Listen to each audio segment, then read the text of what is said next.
tous. La semaine venant de s'écouler a été forte en rebondissement sur le marché des actions, où se sont en effet alternées hausse et baisse des valeurs. Cette forte volatilité a trouvé sa force dans la chute vertigineuse des matières premières, particulièrement du pétrole, qui a ainsi fait fondre le cours de l'euro.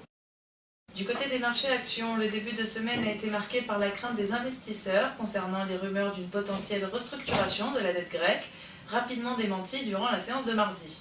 Une forte tendance à la baisse a ensuite été provoquée, jeudi, par la chute vertigineuse de la monnaie unique, amenant ainsi le cours du baril de pétrole en dessous de 100 $. La journée de vendredi avait pourtant bien commencé sur les places européennes, boostée par une croissance française plus vive que prévue, avec un PIB à 1%.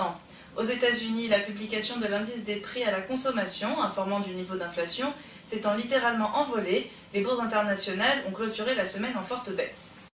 Ainsi, le Nikkei a perdu moins 2,35% cette semaine, suivi du FTSE avec 0,85%, du CAC 40 avec moins 0,5%, du Dow Jones avec moins 0,33% et le Nasdaq qui est resté pratiquement inchangé.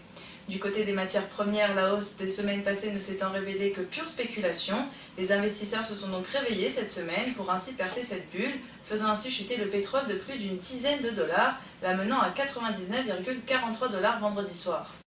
La semaine à venir devrait annoncer un rebond important pour les bourses internationales, un retour de l'euro autour des 1,45 $ avec la publication du rapport des experts du FMI ne pouvant qu'être rassurant, et un pétrole oscillant autour des 102 $ le baril. FMI qui se trouve quelque peu déstabilisé ces derniers jours suite à l'incarcération de son directeur général Dominique Strauss-Kahn, sujet que nous vous conseillons de suivre attentivement.